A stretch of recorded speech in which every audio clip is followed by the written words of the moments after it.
বান্দার হক, মানুষের পাওনা, মানবাধিকার, এই সংশ্লিষ্ট অপরাধ যদি কেউ করে কিয়ামতের দিন আল্লাহর সামনে দাঁড়ায়, এই ব্যক্তিকে আল্লাহ রাব্বুল আলামিন মাফ করবেন না। স্পষ্ট হাদিসে ঘোষণা এসেছে, তার ক্ষমা আল্লাহ রাব্বুল আলামিন করবেন না। আল্লাহ রাব্বুল আলামিন ওই মামলাটাকে ওই বান্দার উপরে ন্যস্ত করে দিবেন, বান্দার উপর ন্যস্ত করে দিবেন।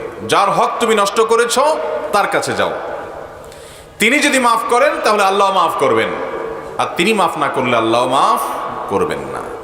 আর কিয়ামতের সেই ভয়াবহতম দিনে বাপ সন্তানকে, সন্তান বাপকে, এবং স্বামী স্ত্রী একে অন্যকে, পরম আপনজন, সেদিন কেউ কাউকে মাফ করবে না। এই জন্য বুদ্ধিমান ইমানদারের কাজ হলো যে তিনি বান্দার হক বা মানুষের পাওনাগুলো পরিশোধ করে হিসেবটাকে পরিষ্কার এবং ক্লিন রাখা, যাতে করে আল্লাহর সঙ্গে সাক্ষাতের দিন কোনো মানুষের হক অন্তত তিনি মেরেছেন, কোনো মানুষের হক নষ্ট করেছেন, কারোর অধিকার খর্ব করেছেন, অনাদায় রেখেছেন, এরকম অবস্থায় যেন তিনি উত্থিত না হন, না উঠেন। এই ব্যাপারটাকে ক্লিন রাখতে পারা, এটা হলো বুদ্ধিমান বিচক্ষণ মুসলমানের কাজ।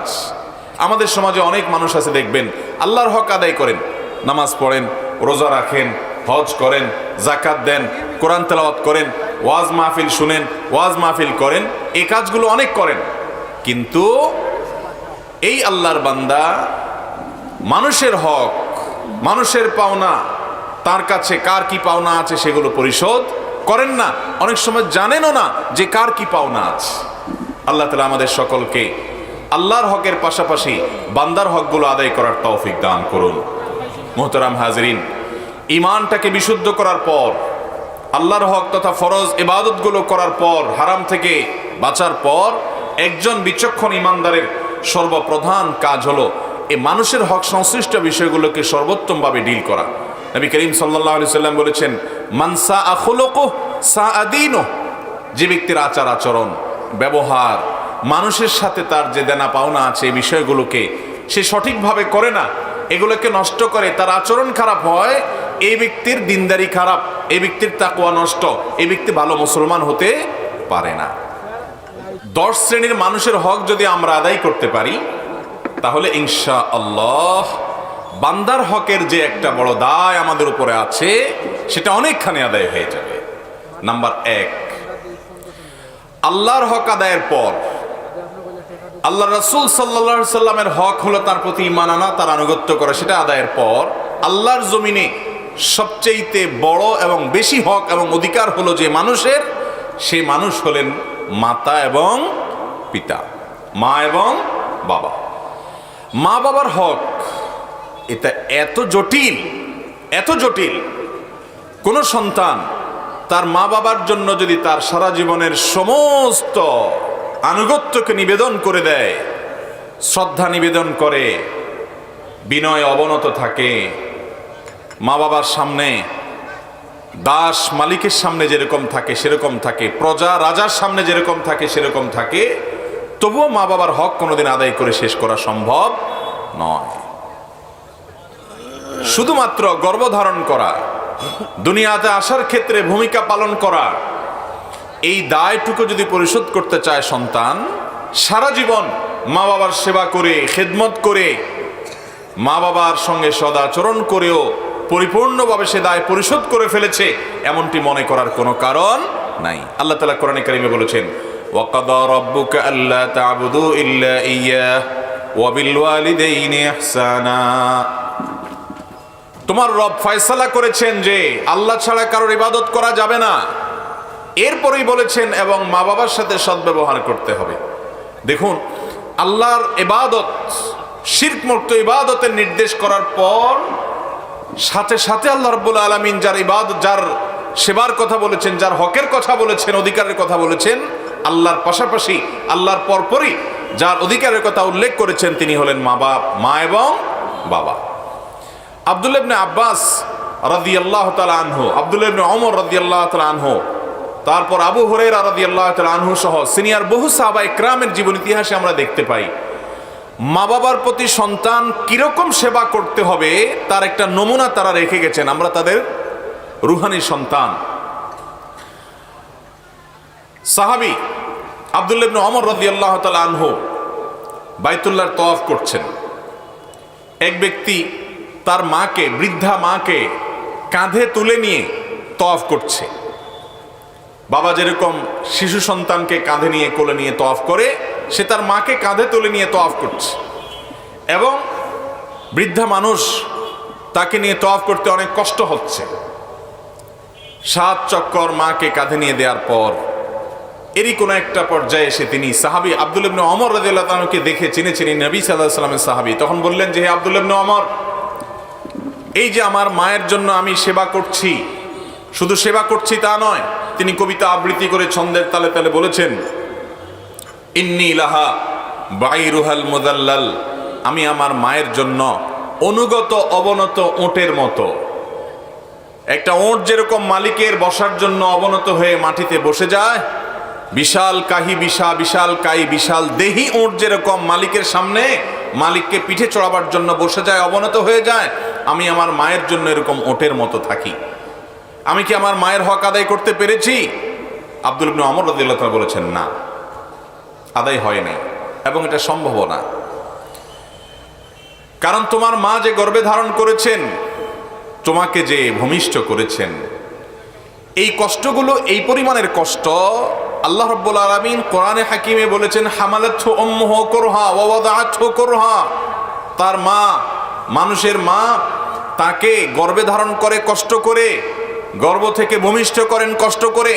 আল্লাহ যেটাকে কষ্ট বলছেন, কষ্টের উপরে কষ্ট বলছেন, সেটা কত কষ্ট এটা শুধুমাত্র মায়েরা বা জানেন। এটা সন্তানরা, পুরুষরা কখনো আঁচ এবং প্রকৃত অনুমান করতে পারে না। যেই ত্যাগ 10 মাস ধরে করতে হয়, যে ত্যাগ তৎপরবর্তী সময়গুলোতে করতে হয়, যে স্নেহ মমতা যতটা নির্মলভাবে, নির্মোহভাবে, নিঃস্বার্থভাবে মা দিয়ে থাকেন, সেটা বাবাও দেন না, পৃথিবীতে কোনো মানুষ দেয় না, দিতে পারে না। মায়ের মমতাকে যদি পৃথিবীতে ভিজুয়াল কোনো জিনিস দিয়ে দেখানো যেত যে কি, তাহলে পৃথিবীতে সমস্ত মমতা, সমস্ত মায়া, সমস্ত ভালোবাসাগুলো তার সামনে ম্লান হয়ে যেত মায়ের মমতার সামনে। হয়তো মা গরিব হওয়ার কারণে সন্তানকে অনেক কিছু দিতে পারেন না, হয়তো মা অশিক্ষিত হওয়ার কারণে প্রকাশ করতে পারেন না, কিন্তু তার ভেতরের যে মমতা থাকে, এটাকে আরশে আজিমের মালিক, সৃষ্টিকর্তা, যিনি অন্তরের খবর রাখেন, তিনি সার্টিফিকেট দিয়েছেন, তার চাইতে বড় মমতাকারী পৃথিবীতে আর কেউ হতে পারে না, কেউ আপন হয় না এত। আব্দুল্লাহ ইবনে ওমর রাদিয়াল্লাহু তাআলা আনহুর এই কথা শোনার পর সেই ব্যক্তি নড়ে চড়ে বসলো, যে এত কষ্ট করার পরও তিনি বলছেন, না, তোমার মায়ের জন্য তুমি একেবারে হক আদায় করে ফেলেছো, এরকম তৃপ্তির ঢেকুর তোলার সুযোগ নাই। ভাইরা আমার, আবু হুরায়রা রাদিয়াল্লাহু তাআলা আনহু সবচেয়ে যে বেশি সংখ্যক হাদিস বর্ণনাকারী সাহাবী, অল্প সময়ে নবী করিম সাল্লাল্লাহু আলাইহি সাল্লামের সবচেয়ে বেশি সাহচর্য যারা নিয়েছেন, তাদের মধ্যে থেকে একজন। এই আবু হুরায়রা রাদিয়াল্লাহু তাআলা আনহু মার পাগল সন্তান ছিলেন।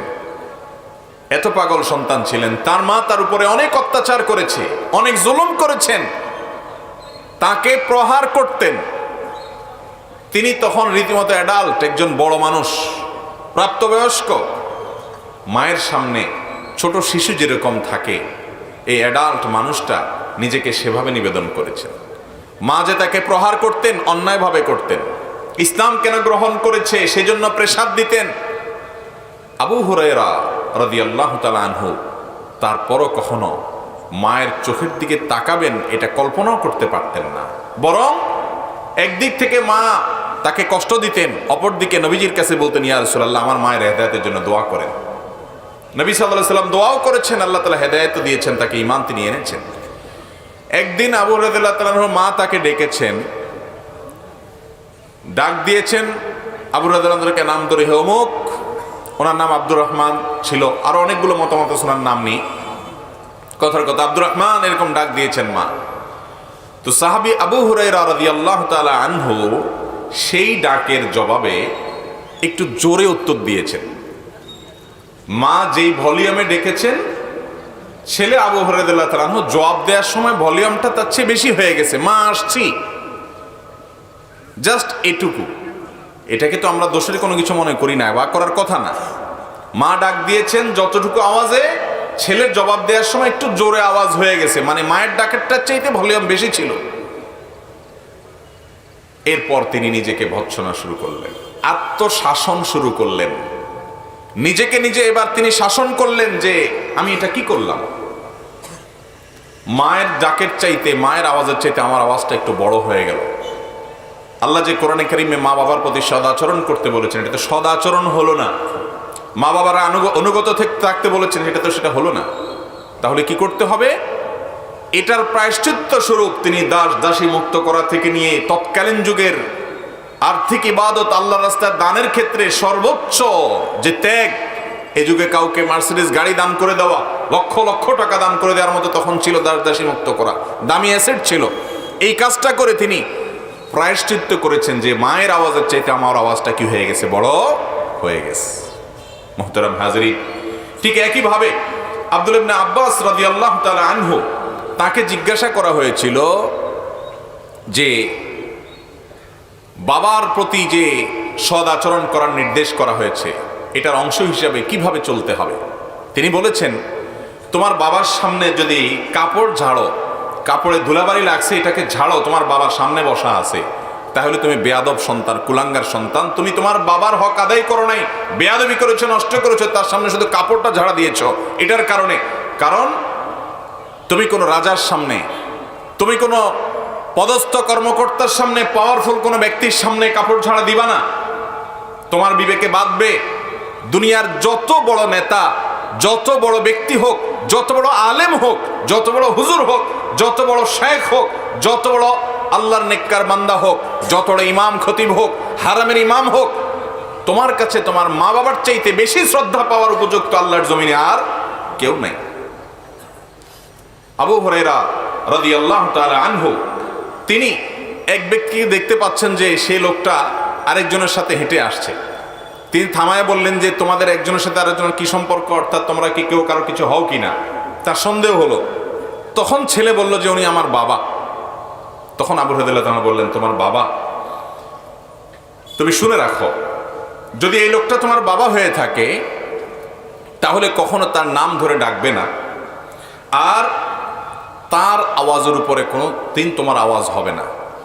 তিনি যে আওয়াজে কথা বলবেন তার চাইতে বড় আওয়াজে তুমি কথা বলবা না, তার চাইতে বেশি উচ্চ আওয়াজ তুমি যদি কথা বলো তাহলে তুমি বাবার কুসন্তান, এবং এর জন্য কিয়ামতের ময়দানে ওই যে বান্দার হক নষ্ট করেছো তুমি, সবচেয়ে বড় হক বাবার হক, মায়ের হক, সেটা তুমি নষ্ট করেছো, এই জন্য তোমাকে জবাবদিহি করতে হবে। তার চাইতে কখনো জোরে যেন আওয়াজ না হয়। বাসাতে, বাড়িতে, ঘরে যখন কথাবার্তা হবে, বাপের আওয়াজের চাইতে তোমার আওয়াজ যেন বড় না হয়, এটা তোমাকে খেয়াল রাখতে হবে। আর কখনো কোনো জায়গায় হাজির হয়েছ, তোমার বাবা চেয়ারে বসার আগে তুমি বসবা না, বাবা বসবে তারপরে তুমি বসবে। আর যদি কখনো একসাথে চলো তো কখনো বাবার সামনে দিয়ে হাঁটবা না, তুমি পিছনে থাকবা, তোমার বাবার সামনে হাঁটবে, এবং এমন ভাবে হাঁটবা যে যে কেউ দেখে জিজ্ঞেস করা না লাগে এরা বাপ সন্তান, দেখেই বুঝতে পারে উনি বাপ উনি সন্তান, তোমার আদব থেকে, তোমার লেহাজ থেকে, তোমার ভদ্রতা থেকে। ভাইরা আমার, আজ এই জিনিসটা হারিয়ে গেছে। আজ আমাদের তরুণদের কাছে, যুবকদের কাছে, বিভিন্ন বয়সের মানুষের কাছে যার সাথে সবচাইতে বেশি দুর্ব্যবহার করা যায়, যার চাইতে সবচাইতে বেশি রাগ ঝাড়ে যায়, যার চাইতে সবচেয়ে বেশি ঝাড়ি দিয়ে কথা বলা যায়, সেই লোকটার নাম হলো মা। ঠিক না বেঠিক? অফিসে বসের সাথে খুব ভদ্র হইয়া চলি আমরা, নিজের নেতার সাথে ভদ্র হইয়া চলি আমরা, যার কাছে কোনো ঠেকা আছে, কাজ আছে, তার কাছে একেবারে বিড়াল হইয়া চলি আমরা, বন্ধু বান্ধবের সাথে তো আমরা একেবারে অন্তরঙ্গ জিগরি দোস্তের মতো চলি আমরা, নিজের বউয়ের কাছেও বিড়াল হয়ে চলি আমরা। সব জায়গায় আমরা যতটা ভালো থাকি, যেই ব্যক্তিটাকে কথায় কথায় ঝাড়ি দিয়ে কথা বলাটাকে আমাদের অধিকার মনে করি, তিনি হলেন আমাদের হতভাগা মা। ঠিক না বেঠিক? মোহতারাম হাজরিন, অথচ আল্লাহর জমিনে এই মা এবং তারপর বাবা, এই দুটি মানুষ হলেন আমাদের সবচেয়ে বেশি সম্মান, শ্রদ্ধা, এহতেরাম, ভদ্রতা, শিষ্টাচার, সুন্দর আচরণ, বিনম্র ব্যবহার আমাদের শ্রদ্ধা সহ সব আনুগত্য এবং বিনয় পাওয়ার হকদার এই দুটি লোক। আল্লাহ তাআলা আমাদেরকে মা বাবার হক আদায় করার তৌফিক দান করুন। 10 শ্রেণীর মানুষের হক যদি আপনি আদায় করতে পারেন, আপনি বান্দার হকের ক্ষেত্রে মৌলিক কাজটা করে ফেললেন, 80% হক আদায় হয়ে গেল। তার মধ্যে থেকে মা এবং বাবা, তাদের হক কি আদায় করবেন? নাম্বার 1, তাদেরকে শ্রদ্ধা করবেন আচার আচরণে। ওই যে বললাম, প্রজা যেরকম রাজার সামনে থাকে, দাস যেরকম মালিকের সামনে থাকে, আপনার অফিসে সর্বোচ্চ বস কর্মকর্তার সামনে যেরকম থাকেন, তার চাইতে বেশি বিনয়ে অবনত হয়ে শ্রদ্ধায় নিজেকে তুচ্ছ করে তাদের সামনে থাকবেন। আপনার মা পৃথিবীর সবচেয়ে বড় রানী আপনার কাছে, আপনার বাবা পৃথিবীর সবচেয়ে বড় রাজা আপনার কাছে। শুধু রাজা আর রানী না, দুনিয়ার যত আলেমকে শ্রদ্ধা করেন, যত হুজুরকে সম্মান করেন, সমস্ত হুজুর পরে আপনার কাছে সবচেয়ে বেশি সম্মানের হকদার কে? আপনার মা, এরপর আপনার বাবা। চেষ্টা করব না আমরা ইনশাআল্লাহ? তাহলে ওনাদের প্রতি আমাদের কর্তব্য পালন করার জন্য মৌলিকভাবে আমরা কয়েকটা কাজ করব। নাম্বার 1, বিনয়ে অবনত হওয়া, বিনয়ী হয়ে থাকা, নিজেকে তুচ্ছ করে রাখা এবং তাদের সামনে আদব লেহাজ যেগুলো বললাম সেগুলো খেয়াল করে চলা। 1, এটা হলো আচরণগত। নাম্বার 2, তারা যত নির্দেশ করবেন, অন্যায় যদি কোনো নির্দেশ না করেন, কোনো হারাম নির্দেশ না করেন, তাহলে সেক্ষেত্রে সেই নির্দেশটা আমার মাথার উপরে থাকবে। আল্লাহ এবং তার রাসূলের নির্দেশের পর যার নির্দেশ পালন করতে আমি বাধ্য, কোরআন আমাকে বাধ্য করেছে, হাদিস আমাকে বাধ্য করেছে। নবীজি সাল্লাল্লাহু আলাইহি সাল্লাম বলেছেন, রিদার রব্ব ফি রিদাল ওয়ালিদাইন ওয়া সাখাতুর রব্ব ফি সাখাতিল ওয়ালিদাইন। তোমার মা বাবা তোমার উপরে খুশি তো তোমার আল্লাহ তোমার উপরে খুশি, মা বাবা বেজার তো আল্লাহ তোমার উপরে বেজার। তারা উভয়ে হলেন তোমার জান্নাতের দুয়ার, জান্নাতের দুয়ার তোমার মা বাবা। এই লোকগুলাকে তুমি সন্তুষ্ট রাখতে পারলে তোমার জন্য জান্নাত হয়ে গেল। হ্যাঁ, অযৌক্তিক কোনো কারণে তোমরা অসন্তুষ্ট হলে সেটা ভিন্ন কথা, এর জন্য আপনার দায় নাই। কিন্তু যৌক্তিক কোনো কারণে তারা যেন অসন্তুষ্ট হতে না পারেন, বিশেষ করে আপনার আচরণগত কারণে যেন না পারেন। যদি কখনো আচরণগত খারাপ কিছু হয়ে যায়, সঙ্গে সঙ্গে যখনই আপনার হুঁশ ফিরে আসবে যে আমি কি করলাম, তাদের পাও জড়িয়ে তাদের কাছে ক্ষমা চেয়ে চোখের পানি ফেলে মামলাটা নিষ্পত্তি করে নিতে হবে। যদি আপনার মা বাবা দুনিয়া থেকে চলে যান আর আপনি মাপ চাওয়ার সুযোগ না পান, তাহলে মামলা বড় জটিল, বড় কঠিন। এই জন্য দ্বিতীয় কাজ হলো তাদের আনুগত্য করা। যখন নির্দেশ করবেন, নির্দেশ পালন করা। কত গুরুত্বপূর্ণ দেখেন, আপনি নফল নামাজে দাঁড়াইছেন, আপনার মা ডাক দিয়েছে, আপনি নামাজে আছেন, কিন্তু আপনার মার ডাক শুনে আপনি বুঝতে পেরেছেন খুব জরুরি কোনো বিষয়ে ডেকেছে, তাহলে নফল নামাজ ছেড়ে আপনার মায়ের ডাকে আপনাকে সাড়া দিতে হবে। এর নাম ইসলাম। নফল নামাজ আল্লাহর দরবারে দাঁড়িয়েছেন, সেটা ছেড়ে পর্যন্ত মায়ের ডাকে যেতে হবে। এইরকম মাসআলাও আছে, এরকম পরিস্থিতিও আছে। কত বড় জায়গায় আল্লাহ তাআলা রেখেছেন মাকে বাবাকে, আমরা কোথায় রেখেছি? নামাজ, কালাম, ইবাদত, বন্দেগী, জিকির, আজকার এগুলো কিচ্ছু কাজে আসবে না যদি আপনি মা বাবার হকের মধ্যে ত্রুটি করেন। তাহলে দ্বিতীয় কাজ হলো তাদের নির্দেশ পালন করা। নির্দেশ পালন করা করতে বলেছেন, অন্যায় যদি না হয় নির্দেশটা অবশ্যই আপনাকে পালন করার চেষ্টা করতে হবে। হ্যাঁ, এমন নির্দেশ করেছেন যেটা পালন করা আপনার সম্ভব না, সাধ্যের বাইরে, তাহলে সেক্ষেত্রে বিনয়ের সাথে অপারগতা প্রকাশ করবেন। বেয়াদবি করতে পারবেন না, তর্ক করতে পারবেন না, ধমক দিয়ে কথা বলতে পারবেন না। নাম্বার 3, তাদের প্রতি সার্বিকভাবে ইহসান করবেন। তাদের ভরণ পোষণ দেওয়া, তাদের আরাম যেন হয় সেই খেয়াল করা, তাদের যত রকমের খেদমত আছে সেই খেদমতগুলো করা। আল্লাহ তাআলা আমাকে আপনাকে মা বাবার প্রতি যে আমাদের কর্তব্য আছে, দায় আছে, তাদের যে অধিকার আর পাওনা আছে আমাদের কাছে, এটাকে যেন আমরা পুরোপুরি করতে পারি আদায়। আল্লাহ তাআলা আমাকে আপনাকে আমাদের সবাইকে সেই তৌফিক দান করুন। নাম্বার 2, দ্বিতীয় যেই ব্যক্তির প্রতি আপনার পাওনা আছে, অধিকার আছে মানুষের মধ্য থেকে সবচেয়ে বেশি, তিনি হলেন মহিলাদের জন্য স্বামী আর স্বামীর জন্য স্ত্রী, একই সঙ্গে বলতে পারি। আজ আমাদের দুনিয়াতে, এই পৃথিবীতে এই একটি জায়গায় বড় ধরনের ত্রুটি দেখা যাচ্ছে। আমাদের মা বোনরা অনেক ক্ষেত্রে ভালো, কিন্তু এই একটা জায়গায় এসে ভালো মানুষ হতে পারছেন না, সেটা হলো স্বামীর আনুগত্য করা।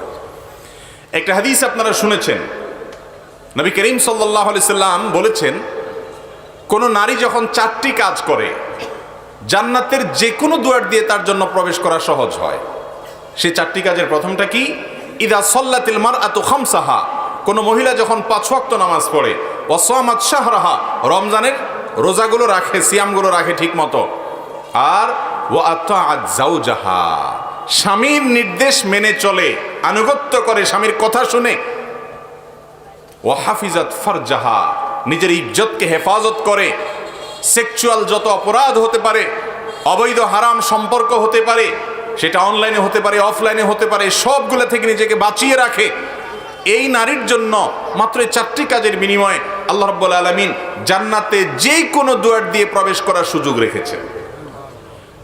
মহিলাদের জন্য জান্নাতে যাওয়া ভাই এত সহজ আল্লাহ তাআলা করে দিয়েছেন যে হারাম হালাল বাছবিচার উপার্জনের মধ্যে এই ঝামেলার কাজটা, এই কঠিন কাজটা করতে হয় পুরুষকে, মহিলার এটা পোহাতে হয় না।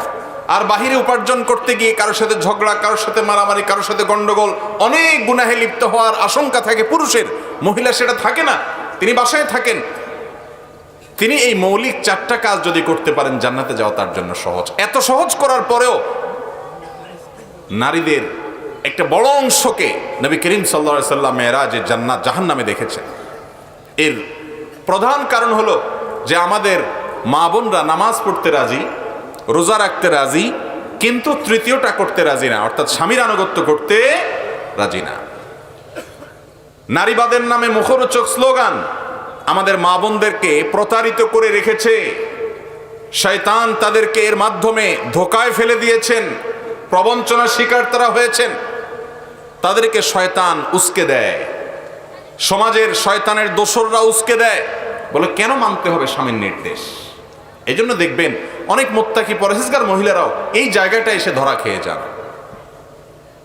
আল্লাহর এক নেককার বান্দা কোন এক সালাফের কাছে, কোন এক আল্লাহর বড় এক মুখলেস এবং সালেহ বান্দার কাছে একজন মহিলা এসে প্রশ্ন করেছেন যে, উস্তাজ, আমি অনেক সালাত সিয়াম করি, নফল রোজা রাখি, রাতভর নামাজ পড়ি, সাদেকা করি, কোরআন তেলাওয়াত করি, জিকির আজকার করি, কিন্তু ইবাদতের যে স্বাদটা, এটা আসলে আমি সেভাবে পাচ্ছি না, কারণটা কি? তখন তিনি জিজ্ঞেস করলেন, তোমার সাথে তোমার স্বামীর সম্পর্কটা কেমন বোন? তখন ভদ্রমহিলা বললেন যে, আমি আপনাকে জিজ্ঞেস করছি ইবাদতের স্বাদ পাই না কেন, আর আপনি আমাকে জিজ্ঞেস করছেন যে স্বামীর সাথে সম্পর্ক কেমন? তখন উনি বললেন, বোন, তোমার স্বামীর সাথে তোমার সম্পর্কটা যদি খারাপ হয়, তুমি যদি তাকে আনুগত্য করতে না পারো, তোমার মধ্যে ইগো তৈরি করে ইবলিস, এবং তুমি যদি মনে করো যে না, তার কথা কেন শুনতে হবে, সে তো আমার চাইতে অধম বা সে আমার মতোই, তাহলে সেক্ষেত্রে তুমি ইবাদতের স্বাদ পাবা না বোন। যত ইবাদত করে এটা স্বাদ পাবা না। এটা আল্লাহর পক্ষ থেকে একটা বড় পরীক্ষার বিষয়। আজকের এই সময়টাতে আমাদের মা বোনরা স্বামীকে আনুগত্য করা, শ্রদ্ধা করা, এই জিনিসটা ভুলে গেছে। যতটুকু মনে হয় আব্দুল্লাহ ইবনে মুবারক রাহিমাহুল্লাহর স্ত্রী, তিনি বা কোনো এক সালাফ এর স্ত্রী, তিনি বলেছেন, সেই যুগে বলেছেন সেই যুগের নারীদেরকে যে, হে আমাদের সমাজের মেয়েরা, তোমাদেরকে বলছি শোনো, আমরা আমাদের স্বামীদেরকে, প্রজারা রাজাদেরকে যেরকম শ্রদ্ধা করত, এরকম শ্রদ্ধা করতাম। আজ সেটা হারিয়ে গেছে। শয়তান মুখরোচক নানা স্লোগান দিয়ে আমাদের মা বোনদেরকে উস্কে দিয়েছে। নামাজি, কালামি, পর্দানসীন মহিলা পর্যন্ত সব করতে রাজি আছে, পর্দাটাও করতে রাজি আছে, কিন্তু স্বামীর কথা শুনতে রাজি না। তর্ক করবে কথায় কথায়, ঠিক না ভাই? ঠিক। একসাথে থাকতে গেলে তর্ক হতে পারে, একসাথে থাকতে গেলে মনের অমিল হতে পারে, ঝগড়াঝাটিও হতে পারে। নবী করিম সাল্লাল্লাহু আলাইহি সাল্লামের দাম্পত্য জীবনে স্ত্রীদের সাথে মনোমালিন্য হয়েছে ছোটখাটো ইস্যুতে, বড় কোনো মনোমালিন্য, ছোটখাটো মনোমালিন্য হয়েছে, আমাদেরও হতে পারে, হওয়াটা দোষের না।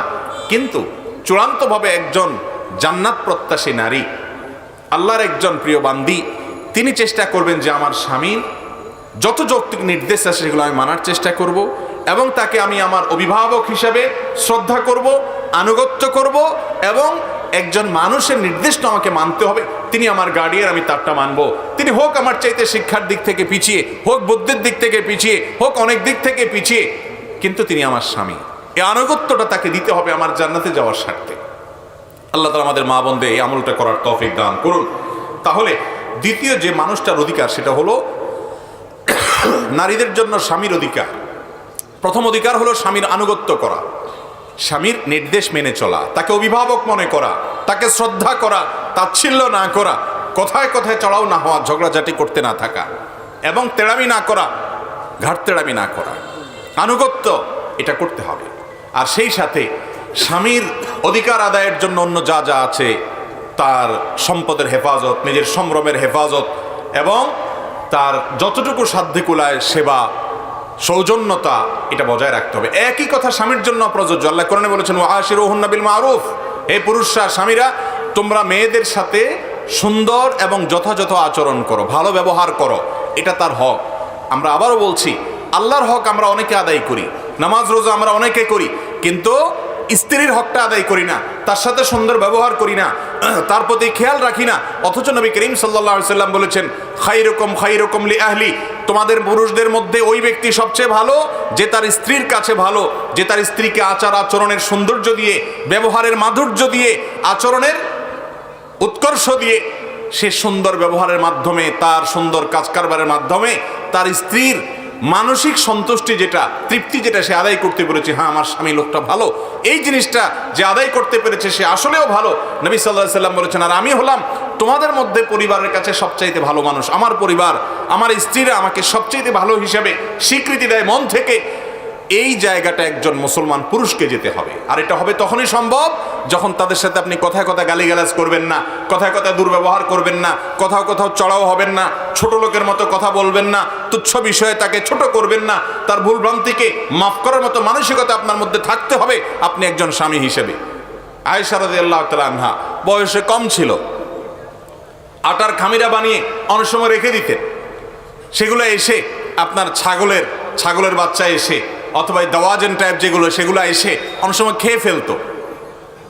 এরকম আরো বয়স কম হওয়ার কারণে অনেক জিনিস খেয়াল করতে পারতেন না। নবী করিম সাল্লাল্লাহু আলাইহি সাল্লাম কখনো দুর্ব্যবহার, কত দূরের কথা, কখনো এটাকে শাসনের নাম দিয়ে তার সাথে শক্ত এবং রূঢ় আচরণ করেছেন, এরকম কোনো হাদিস পাওয়া যায় না। অতএব স্বামীদেরও কর্তব্য হলো স্ত্রীদের সাথে সর্বোচ্চ সুন্দর ব্যবহার করা। এই ক্ষেত্রে আমাদের দৈন্যতা আছে।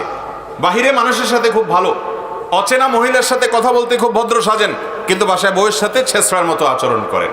ঠিক না ঠিক?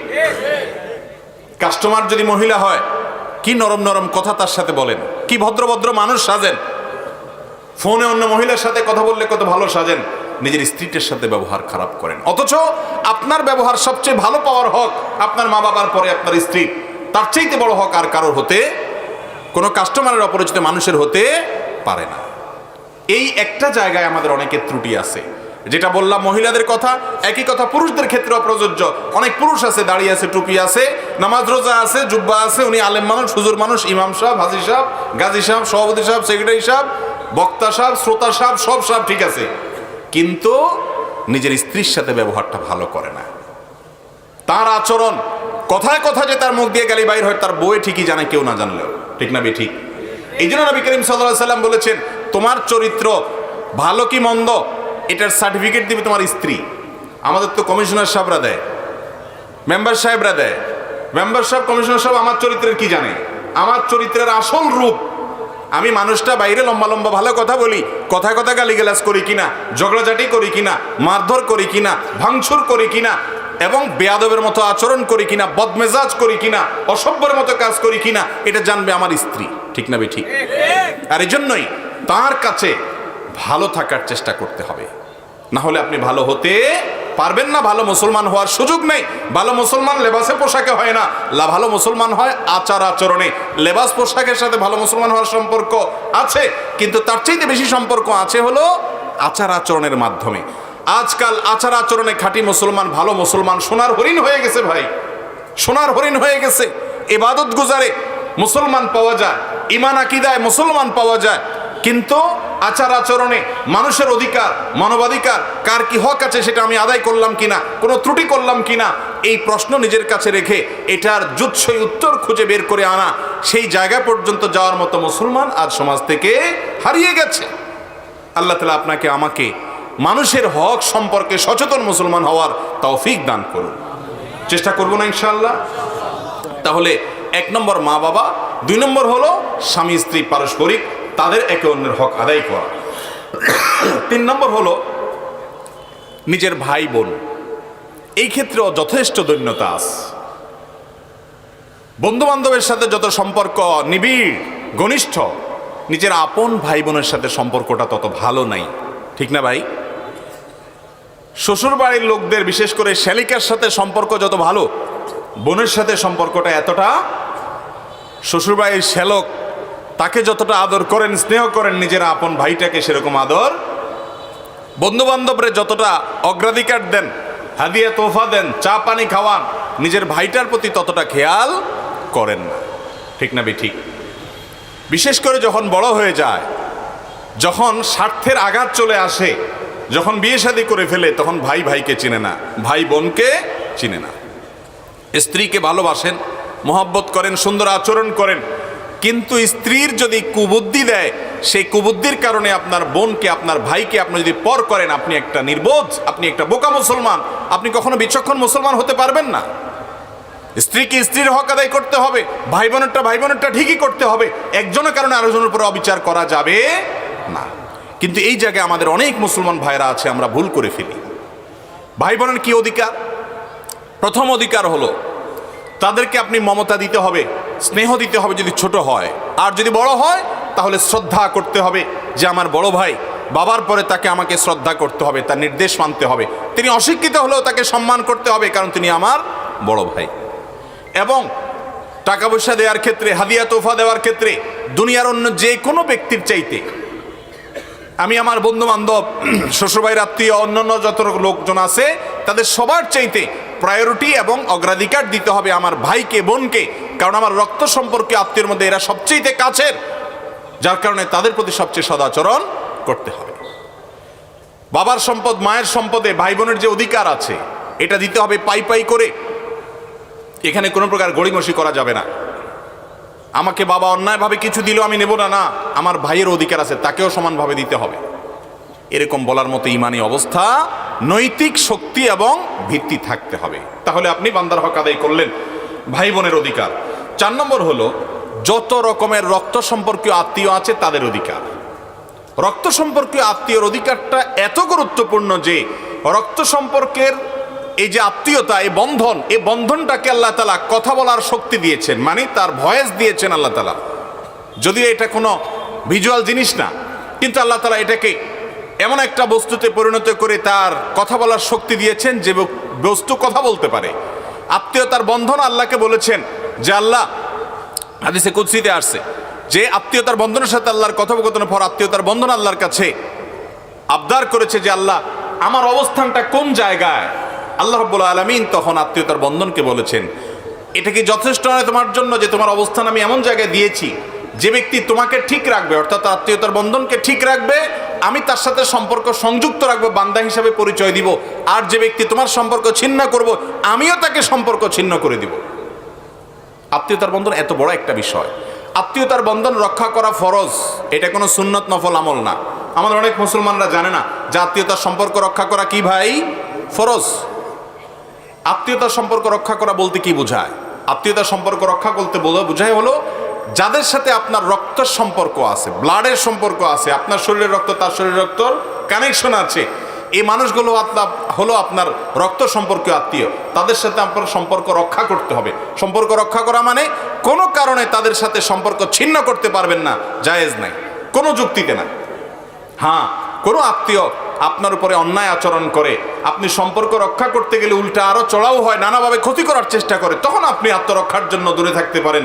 এই ছাড়া অন্য কারণে আপনি আপনার রক্ত সম্পর্কীয় আত্মীয়র সাথে সম্পর্ক ছিন্ন করতে পারেন না। এই রক্ত সম্পর্কীয় আত্মীয় কারা?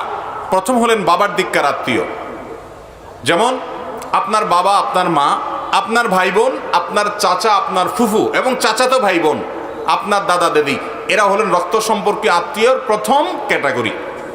দ্বিতীয় ক্যাটাগরি হলো আপনার মা, মায়ের মা অর্থাৎ নানি, আপনার মামা, আপনার খালা, মামাতো ভাই বোন, এরা হলেন তৃতীয় ক্যাটাগরির আত্মীয়, দ্বিতীয় ক্যাটাগরির আত্মীয়। এই দুই ক্যাটাগরির আত্মীয় হলো আপনার রক্ত সম্পর্কীয় আত্মীয়। আজকাল আমাদের সমাজে ক্যাটাগরিটা উল্টে গেছে। তৃতীয় ক্যাটাগরির আত্মীয় যদি আমরা বলতে পারি রক্ত সম্পর্কীয় না, এমনি আত্মীয়, সেটা হলো শ্বশুরবাড়ির দিককার আত্মীয়। এখন আমাদের কাছে উল্টা হয়ে গেছে, যেটা 3 নম্বরের সেটা হয়ে গেছে কি 1 নম্বরের। শ্বশুরবাড়ির দিকটা আত্মীয়টাকে আমরা মনে করি 1 নম্বরের আত্মীয়, আর 2 নম্বরের কোনটাকে মনে করি? মামু, খালু, এদেরকে। আর 3 নম্বরে মনে করি হলো চাচা আর ফুপুকে। ঠিক না বেঠিক? এখনকার ছেলে মেয়েদের সাথে চাচাতো ভাইদের সাথে যোগাযোগ খুব একটা থাকে না, ফুফাতো ভাই বোনদের তো নম্বরই মোবাইলে থাকে না, কিন্তু মামাতো ভাই বোনের সাথে সম্পর্কটা আবার ভালো থাকে। খালাতো ভাই বোনের সাথে যোগাযোগ নিয়মিত হয়। ঠিক না বেঠিক? শরীয়ত যেটাকে যত বেশি গুরুত্ব দিছে ওইটা আমাদের কাছে তত কম গুরুত্বপূর্ণ, কারণ শয়তান আমাদেরকে জাহান্নামে নিবে, তার চ্যালেঞ্জ।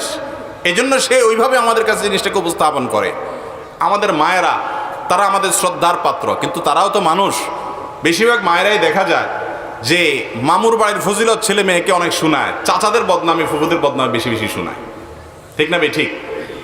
তো এখন মার সাথে তো বেয়াদবি করা যাবে না। তিনি যদি আপনি বুঝতেছেন যে মা অন্যায় করতেছে, ভুল করতেছে, আপনি চুপচাপ থাকবেন, কোনো বেয়াদবি করবেন না, তর্ক করতে যাবেন না, কিন্তু নিজের দায়িত্ব আদায়ের ক্ষেত্রে ঠিকই আপনি ঠিকটা করতে হবে। কথা কি বুঝাতে পারছি? তাহলে আত্মীয়তার ক্যাটাগরিতে এ ক্লাসের বা প্রথম আত্মীয় হলো বাপের সম্পর্কীয় যারা, দ্বিতীয় হলো মায়ের সম্পর্কীয় তারা, তৃতীয় যারা রক্ত সম্পর্কীয় আত্মীয় না এমনি আত্মীয়, সেটা হলো শ্বশুরবাড়ির দিককার আত্মীয়। এখন আমরা যদি উল্টাই দিয়ে শ্বশুরবাড়িটারে 1, মামার বাড়িটাকে 2 আর চাচা ফুফু তারা 3, বরং কোনো কোনো ক্ষেত্রে আত্মীয়তাদের কথা শত্রু, ঠেলাঠেলি, বাদাবাদি তাদের সাথে। ঠিক না বেঠিক? আল্লাহ তাআলা আমাদেরকে আত্মীয়দের হক আদায় করার তৌফিক দান করুন। আত্মীয়দের হক কি? তাদের 1 নম্বর হক হলো সম্পর্ক বজায় রাখা। এখন ফোনের যুগ আসছে, ফোন করেন, কল করেন কয়দিন পর পর। চাচাতো ভাই, ফুফাতো ভাই বোন, ফুফু, বিশেষ করে ফুফু, সবচেয়ে অবহেলিত আত্মীয়র নাম হলো ফুফু। ফুফুর সাথে একটু ফোনে কথা বলেন, একটু খোঁজ খবর নেন। আপনার বাবার বোন আপনার অনেক কাছের আত্মীয়, তার হক অনেক বেশি। আপনার চাচা আপনার বাবার মতো, কোনো কারণে যদি মনোমালিন্য থাকে, জমি জমা নিয়ে গন্ডগোল থাকে, বাপের সাথে থাকুক বা আপনার সাথেও থাকুক, কিন্তু খবরদার তিনি আপনার আত্মীয়। কিয়ামতের দিন বান্দার হক, মানবাধিকার সম্পর্কে যখন আপনাকে প্রশ্নের মুখোমুখি হবে, যেই মামলার নিষ্পত্তি আল্লাহ নিজেও করবেন না, ওই মানুষ থেকে মাপ নিতে হবে, সেই মামলা আপনি ধরা পড়ে যাবেন, তখন আপনি বিপদে পড়বেন। এই জন্য সেই সময় যেন আপনি মুক্তি পান, নাজাত পান, এই জন্য চাচার সাথে সম্পর্কটা ভালো রাখবেন।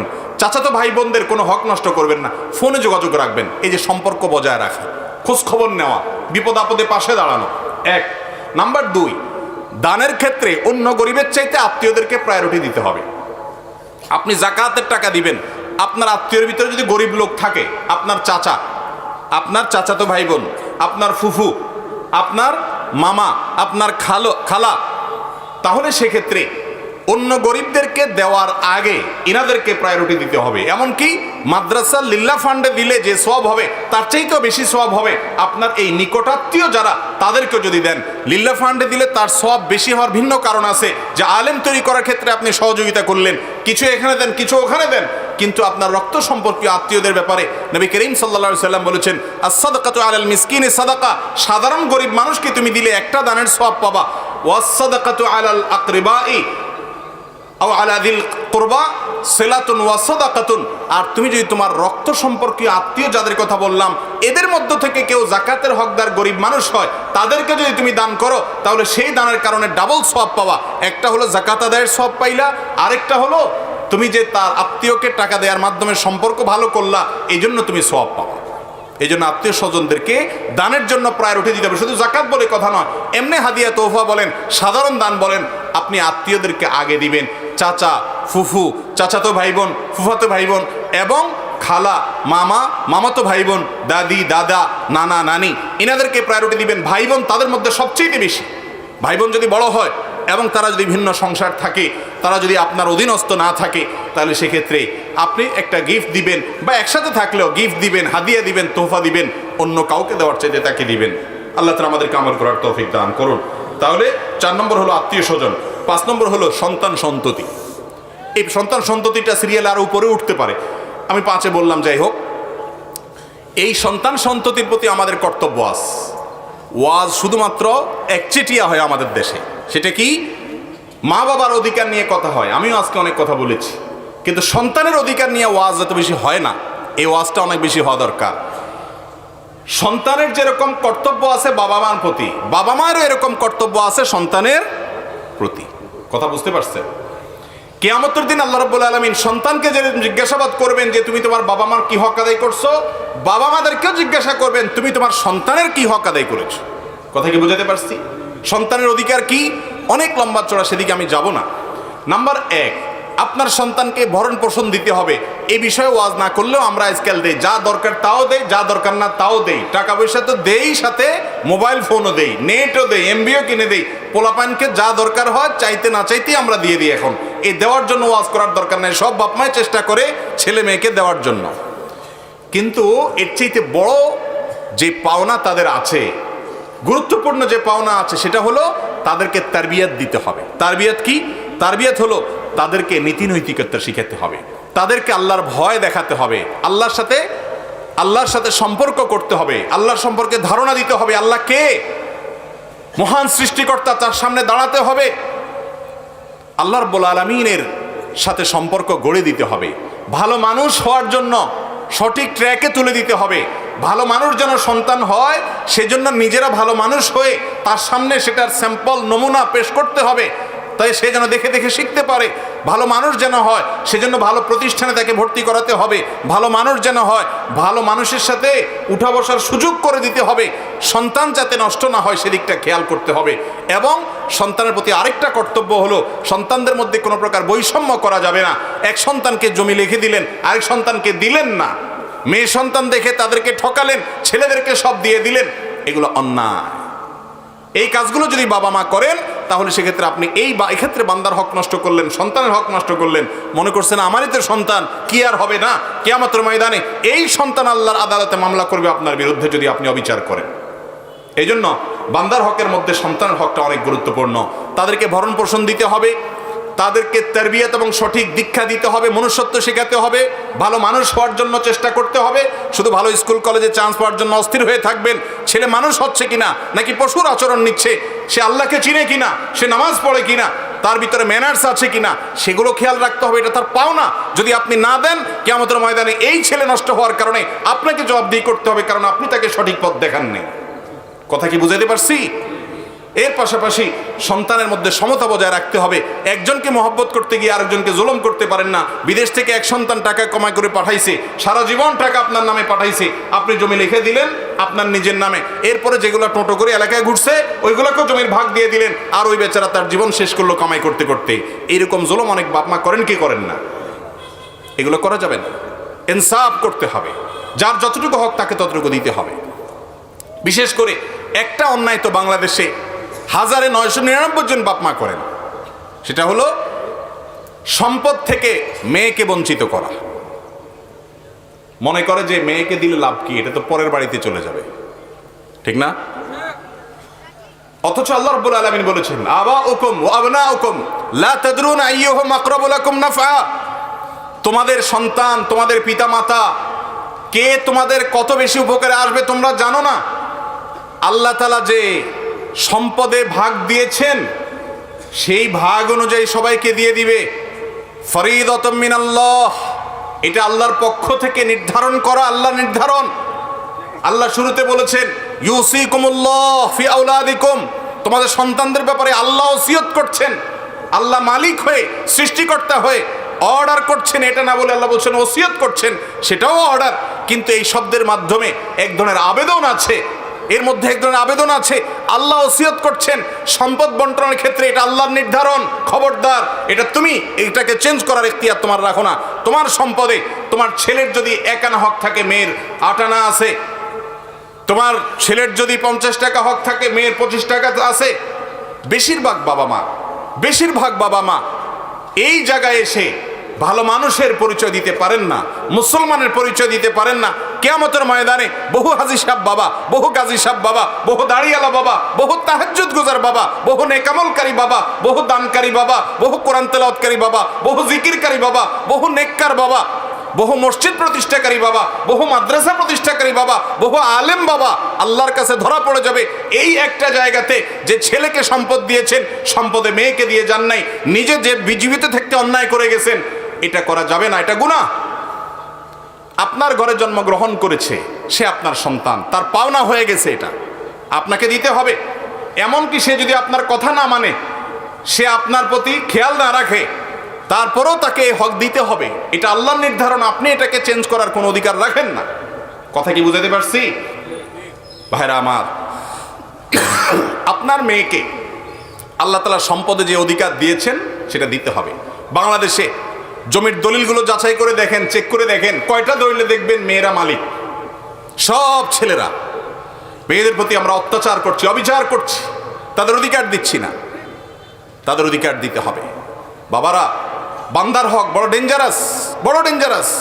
ইয়াউমা ইয়াফিরুল মারউ মিন আখিহি ওয়া উম্মিহি ওয়া আবিহি, কিয়ামতের দিন সন্তান বাপকে দেখে পালাবে, ছেলে মেয়ে পরিচয় দিবে না সেদিন। আপনি এর আশা করেন না যে আমারই তো মেয়ে। অনেক বাপ মা আছে নিজের এই অবৈধ কর্মটাকে হালাল করার জন্য মেয়েকে ডেকে বলে, বা মা তোমাদেরকে আল্লাহ অনেক দিচ্ছে, এখন তোমরা তো যাই হোক বিয়ে শাদী হয়েছে, খরচ টরচ করছি, এখন এগুলো আমি এদেরকে দিতে চাই, তোমরা কি বলো? তো মেয়েরা শরমে পড়ে, লজ্জায় পড়ে, কি আর বলবে, ঠিক আছে আব্বা আপনি যেটা ভালো মনে করেন। হয় না, হয় না এরকম? অন্যায়, অবিচার, কোনো কাহিনী চলবে না। মেয়েকে জিজ্ঞেস করা যাবে না। কেন জিজ্ঞেস করবেন? জিজ্ঞেস করা মানে তাকে লজ্জায় ফেলে দেওয়া। বাধ্য হয়ে সে দিতে চায় না। ভাইদের সামনে, সবার সামনে জিজ্ঞাসা করবেন, সে বলবে না আমারটা আমাকে দিতে হবে, তাহলে তো ভাই বলবে বেটা তোমার আর জায়গা নাই। এগুলো অন্যায়। সে তার সম্পদ এখান থেকে নেওয়ার পরেও আজীবন সে ভাইয়ের বিটা আসতে পারবে, তার রাইট। কারণ ভ্রাতৃত্বের বন্ধনের কারণে ভাই বোনকে দেখবে, বোন ভাইকে দেখবে, এটা তাদের কর্তব্য পারস্পরিক। মা বাবারা এ অন্যায় করবেন না। সম্পদ দেওয়ার ক্ষেত্রে বৈষম্য করবেন না, বান্দার হক নষ্ট করা হয় এক্ষেত্রে।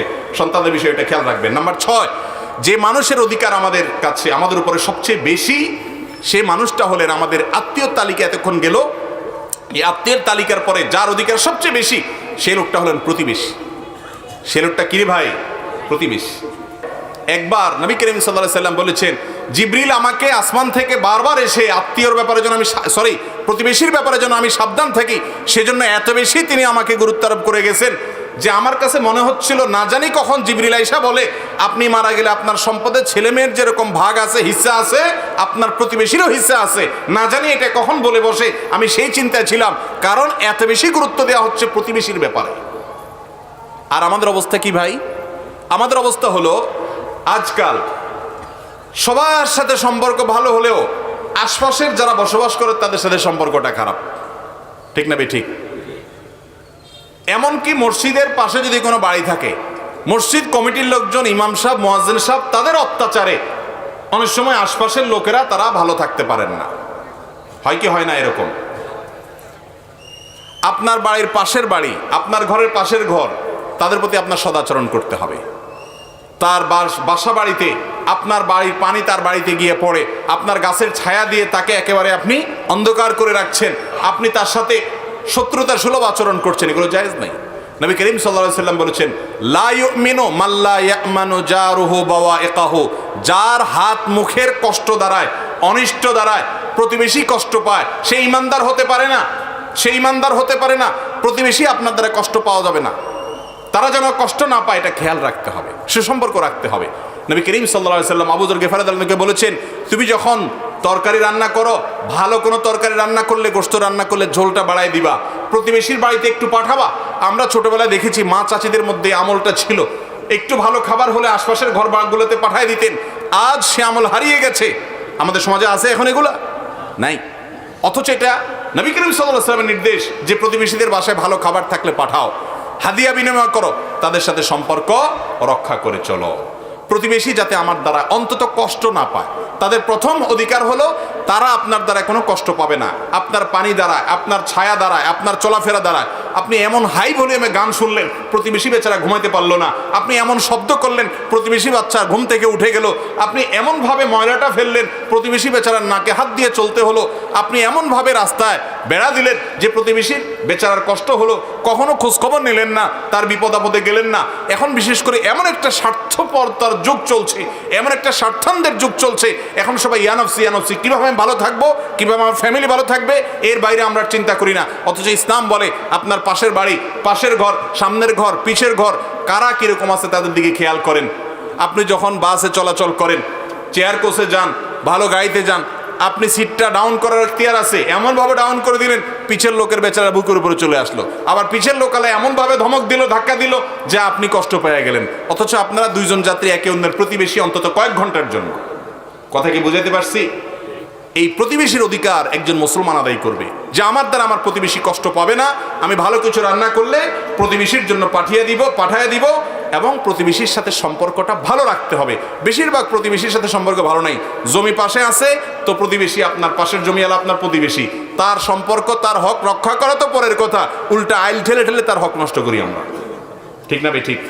আল্লাহ তাআলা আমাদেরকে বান্দার হক আদায় করার তৌফিক দান করুন।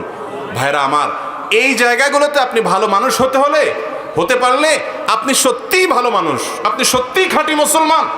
আপনি খাঁটি মুসলমান লম্বা জুব্বা দিয়ে হবেন না, খাঁটি মুসলমান বড় টুপি দিয়ে হবেন না, খাঁটি মুসলমান বড় পাগড়ি দিয়ে হবেন না। আপনার খাঁটি মুসলমান হওয়া নির্ভর করে আপনার প্রতিবেশীর সাথে আপনার আচরণ কেমন, আপনার মানুষের সাথে আচরণ কেমন। আল্লাহ আমাকে আপনাকে আমাদের প্রতিবেশীর সাথে সুসম্পর্ক যেন আমরা রাখতে পারি। তারা খারাপ হলেও আমার থেকে অন্তত আমি ভালো কিছু করব, খারাপ কিছু করব না, এই চেষ্টাটা আমাদের যেন থাকে। আল্লাহ তাআলা আমাকে আপনাকে আমাদের সবাইকে সেই তৌফিক দান করুন। নাম্বার 7, ইয়েতিম। ইয়েতিমের সবচেয়ে বড় অধিকার হলো তার সম্পদ অন্যায়ভাবে ভক্ষণ করা যাবে না। আপনি চাচা, আপনার ভাই মারা গেছেন, আপনার ভাতিজারা আপনার কাছে আমানত। আপনার প্রতিবেশী, আপনার এলাকাতে কোনো বাচ্চা বাপ হারিয়েছে, সে আপনার কাছে আমানত। তার কোনো সম্পদ থাকলে সেটা আপনি অন্যায়ভাবে ভক্ষণ করতে পারবেন না। কোরআনে কারিমে আল্লাহ তাআলা এটার সম্পর্কে অনেক শক্ত ভাষায় আমাদেরকে ভৎসনা করেছেন, সাবধান করেছেন। ইয়েতিমের সম্পদ যদি আপনি লালন পালন করেন, দেখভালও করেন, অন্যায়ভাবে যেন আপনি সেটা মেরে যেন না খান, সাবধান থাকতে হবে। 1 নাম্বার 2, ইয়েতিমের দায়িত্ব গ্রহণ করা, অভিভাবক হওয়া, এটা কত বড় সওয়াবের কাজ জানেন? নবী করিম সাল্লাল্লাহু আলাইহি ওয়াসাল্লাম বলেছেন, আনা ওয়া কাফিল ইয়েতিমি কাহাতাইন। এই দুটি আঙ্গুল যেরকম পাশাপাশি একটা আরেকটার সাথে আছে, আমি এবং ইয়েতিম কিয়ামতের ময়দানে এরকম পাশাপাশি থাকবো। ইয়েতিমের লালন পালনকারী, ইয়েতিমের অভিভাবক যারা হবে, কোনো ছেলের বাপ মারা গেছে, আপনি গিয়ে বললেন ঠিক আছে আমি এই ছেলেটার দায়িত্ব নিলাম, তার মাকে বললেন ও যতদিন প্রাপ্তবয়স্ক না হবে ওর খাওয়া দাওয়া, পড়ালেখা, বাবা সুলভ স্নেহ যা দেওয়া দরকার সব আমি দেব, এই দায়িত্ব যদি আপনি নেন, আপনি ইয়েতিমের অভিভাবকত্ব নিলেন। এই ইয়েতিমের স্পন্সর যারা হবেন, ইয়েতিমের অভিভাবক যারা হবেন, তারা কিয়ামতের দিন জান্নাতে নবী করিম সাল্লাল্লাহু আলাইহি সাল্লামের পাশেই তাদের জান্নাত থাকবে। এই লোকগুলো তার পাশে থাকার সুযোগ হবে। আজ আমাদের সমাজে এটা হারায় গেছে ভাই। আমরা করি সেটা নিজের স্বার্থের জন্য করি। অনেকে দেখবেন ইয়েতিম বাচ্চা নিয়ে আসে, বাপ মরে গেছে, মা মরে গেছে, সেই বাচ্চা নিয়ে আসে, লালন পালন করে, কিন্তু এটা নিজের স্বার্থে। কিভাবে নিজের স্বার্থে? নিজের হয়তো ছেলে মেয়ে হয় না, তো বাচ্চার মুখ থেকে একটু বাপ ডাক শুনবে, মা ডাক শুনবে, সেই জন্য নিয়ে আসে। এটা হলো নিজের স্বার্থে নিয়ে আসা। এই নিয়তে নিয়ে আসলে আপনি সওয়াব পাবেন না। আপনার নিজের 3-4টা ছেলে মেয়ে আছে আল্লাহর রহমতে, তারপরেও আপনি একটা ইয়েতিম বাচ্চার দায়িত্ব নেন এবং তাকে বাবা সুলভ স্নেহ করেন, শুধু টাকা পয়সা নয়, অভিভাবকত্ব করেন, তাহলে এটার কারণে আপনি জান্নাতে যাবেন। শুধু জান্নাতেই যাবেন না, নবীজি সাল্লাল্লাহু আলাইহি সাল্লামের প্রতিবেশী হিসেবে জান্নাতে থাকতে পারবেন ইনশাআল্লাহ। এই আমলটা আরবিয়ানরা খুব ভালো বুঝছে, আমাদের দেশে মানুষ এটা বুঝে না। কত ইয়েতিম আছে, ইয়েতিমরা, তাদেরকে কাড়াকাড়ি করে আমরা দায়িত্ব নেওয়া উচিত, চেষ্টা করবো না ইনশাআল্লাহ। সেই সাথে ইয়েতিমের মাথায় হাত বুলানোর পরেও হাদিসে ফজিলত আসছে। আপনি আর কিছু পারেন না, ইয়েতিম বাচ্চার বাড়িতে গিয়ে যতটুকু পারেন খেদমত করে মাথায় একটু হাত বোলান। কারণ বাপ হারানোর বেদনা এটা যে হারিয়েছে সে বাচ্চাটা শুধু বুঝে, আপনি বুঝবেন না। এই জন্য ওই বাচ্চাটাকে একটু স্নেহ দেন, একটু মমতা দেন, চেষ্টা করবো আমরা ইনশাআল্লাহ। এরপরে 8 নম্বর যার অধিকারের কথা বলবো তিনি হলেন আমাদের অধীনস্থ কাজের লোকরা। তাদেরও অধিকার আছে, তাদেরও অধিকার আছে। আপনার হাউস ড্রাইভার, বাসা যে মহিলাটা কাজ করে, বাসা যে লোকটা কাজ করে, আপনার পিয়ন, আপনার অফিসে আপনার অধীনস্থ কর্মচারী, এই লোকগুলোর অধিকার আছে। কিরকম অধিকার?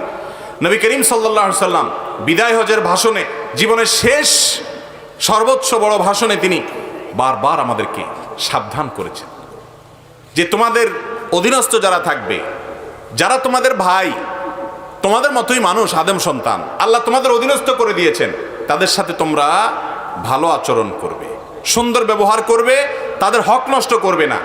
এমনকি নবী সাল্লাল্লাহু আলাইহি সাল্লাম বলেছেন তোমরা যা খাবে তাদেরকে তা খাওয়াবে, ওই মানের একই মানের খাবার দিবা, তোমাদের সাথে বসায় খাওয়াবা, এবং তোমরা যে পোশাক পরো তারা যেন সে পোশাক পরে।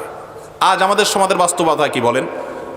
একজন মানুষ আমরা দেখা যায় আমার কাজের লোক, তার ছেলের জন্য যদি একটা জামা কিনে, আর একই জামা যদি আমার ছেলের জন্য আমি আগে কিনছিলাম কাকতেলেভাবে যদি মিলে যায়, আমরা লজ্জায় মাথা হেট হয়ে যায় না? যে আমার ছেলের জামা আর আমার কাজের বুয়ার ছেলের জামা একরকম, মানিজ্যত থাকে। এই রোগটা আমাদের মধ্যে আছে না নাই? আহা, অথচ কাজের বুয়ার ছেলে সেও মানুষ, আপনার ছেলে সেও মানুষ। শুধু মানুষ না, এমন হতে পারে ওই ছেলেটা আপনার ছেলের চাইতে আল্লাহর কাছে প্রিয় মানুষ, জান্নাতি, তাহলে সে তো অনেক শ্রেষ্ঠ। আর সেটা সেই চিন্তা নাও করেন আপনি, মানুষ আরেকজন মানুষকে ঘৃণা করবে এবং তার মতো হবে না। অনেক বাসা বাড়িতে তো আছে কাজের লোকরা, আমি দেখেছি, অনেক আগে দেখেছি যে অনেক বাসাতে ছোট্ট কাজের মেয়ে, সে নিচে ঠান্ডার সময় শীতের সময় নিচে বসে থাকে, সোফায় মালিক বসে থাকে, মালিকের বাচ্চারা বসে, তার বসা নিষেধ সোফায়, কারণ মালিকের বাচ্চার সাথে বসলে এটা তার ইজ্জত যায়। এই মূর্খ, এই অসভ্যরা নাকি আধুনিক। ইসলাম বলেছে মানুষকে সর্বোচ্চ সম্মান দিতে, মানবাধিকার দিতে, মানুষের অধিকার দিতে। অধীনস্থদের ব্যাপারে নবী সাল্লাল্লাহু আলাইহি সাল্লাম বলেছেন তাদের ঘাম শুকানোর আগে আগে তাদের পারিশ্রমিক দিয়ে দাও, মাস শেষ হওয়ার আগে বেতন দিয়ে দাও। তাদের অধিকার নিয়ে টালবাহানা করবে না, তাদেরকে সম্মান দিবে। আমার নবী করিম সাল্লাল্লাহু আলাইহি সাল্লাম কাজের লোক সেবকদেরকে নিজের সাথে বসাইয়া একই দস্তরখানে খাওয়াতেন। আজ আমরা কয়জন মুসলমান আছি এরকম বুক রাখে, এরকম কলিজা আছে যে আমার ড্রাইভার আমার সাথে বসে প্লেটে খানা খাবে, একই প্লেটে খানা খাবে, একই মানের খানা খাবে? আছে এগুলো এখন? অথচ আমরা নিজেদেরকে সভ্য দাবি করি। দুনিয়াতে খাঁটি মুসলমানের চাইতে সভ্যতা আর দুনিয়াতে কেউ শিখতে পারে না, কেউ শেখাতে পারে না। অতএব অধীনস্থদের অধিকার আদায় করতে হবে, তাদের প্রতি অত্যাচার করা যাবে না, অবিচার করা যাবে না।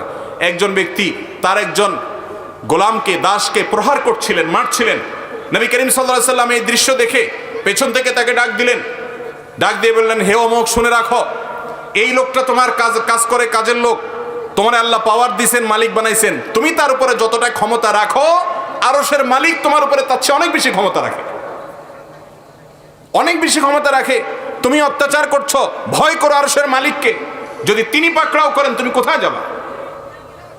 আল্লাহ তাআলা আমাদেরকে অধীনস্থদের হকগুলো আদায় করার তৌফিক দান করুন। তাহলে তাদের হক হলো তাদের সাথে সুন্দর আচরণ করা, জুলুম না করা, এবং ঘাম শুকানোর আগে পারিশ্রমিক দিয়ে দেওয়া, এবং একই মানের খাবার খাওয়ানো, পাশে বসে খাওয়ানো, এবং একই মানের পোশাক তাদেরকে পরানো, আন্তরিকতা দেখানো, তাদের বোঝাকে হালকা করে দেওয়া। আর 9 নম্বর হলেন বৃদ্ধ মানুষ, বড়রা, বয়সে বড়। নবী সাল্লাল্লাহু আলাইহি সাল্লাম বলেছেন যে বড়কে সম্মান করে না সে আমার উম্মত হতে পারে না। বড়কে সম্মান করতে হবে ভাই। আজকাল এটাও হারিয়ে গেছে, বড়দেরকে, সিনিয়রদেরকে কি করা হয় না? সম্মান করা হয় না।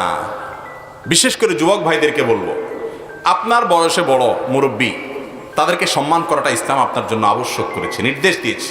নবী সাল্লাল্লাহু আলাইহি সাল্লাম বলেছেন লাইসা মিন্না মাল্লাম ইউআক্কির কাবীরানা, যে ব্যক্তি আমাদের বড়দেরকে, সিনিয়রদেরকে সম্মান করে না সে আমার উম্মত না। এই জন্য বড়দেরকে সম্মান করতে হয়, তাদের নির্দেশ মানতে হয়, তাদের সামনে নিজে বিনয়ী হয়ে থাকতে হয়। একটা সময় আমাদের সমাজের সৌন্দর্য ছিল ভাই, একজন মুরব্বী এলাকা দিয়ে, রাস্তা দিয়ে হেঁটে গেলে যুবকরা পাশে দাঁড়িয়ে যেত, বিনয়ী হয়ে সালাম দিত। এখন আছে সব? পারলে গায়ের উপর এমন একটা ভাব। 2-4 জন একসাথে হলে তো মুরব্বীর সাথে বেয়াদবি করতেও পিছপা হয় না। বাসে উঠার পর একজন মুরব্বী উঠেছে, আপনি সিটে বসে আছেন, আপনি একজন মুরব্বীকে সম্মান করা নবীজির নির্দেশ, একটা ইবাদত, একটা সওয়াব। কিছু জিনিস আছে সওয়াব, এটা আমরা সওয়াব মনে করি না ভাই। সুবহানাল্লাহ, আলহামদুলিল্লাহ বলা সওয়াবের কাজ।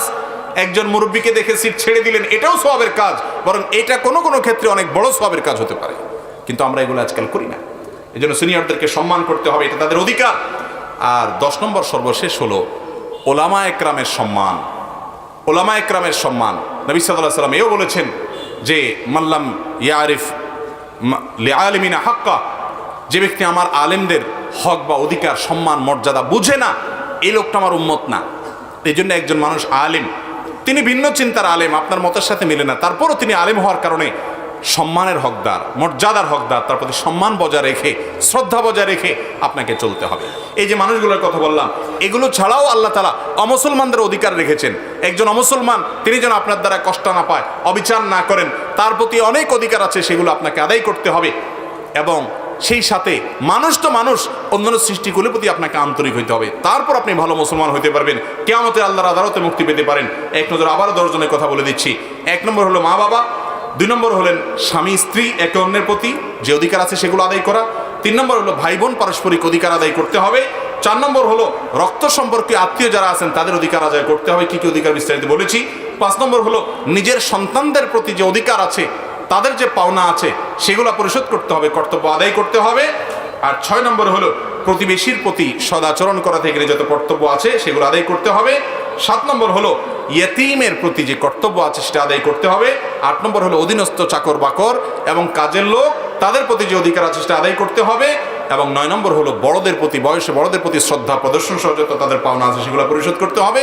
10 নম্বর হলো আলেমের অধিকার আদায় করতে হবে। এছাড়া যত মানুষের অধিকার আছে সবগুলো যদি আমরা আদায় করি, ইনশাআল্লাহ আমরা হতে পারবো সবচেয়ে ভালো মুসলমান, সবচেয়ে ভালো মানুষ, সবচেয়ে ভালো মুত্তাকি, সবচেয়ে বড় পরহেজগার, সবচেয়ে বড় আল্লাহওয়ালা, সবচেয়ে বড় জান্নাতের হকদার এবং দাবিদার ইনশাআল্লাহ। আল্লাহ তাআলা আমাকে, আপনাকে, আমাদের সবাইকে আল্লাহর হকের পাশাপাশি বান্দার হক সম্পর্কে সচেতন, সতর্ক, দায়িত্ববান মুসলমান হওয়ার তৌফিক দান করুন। ওয়া আখিরু দাওয়ানা আনিল হামদুলিল্লাহি রাব্বিল আলামিন।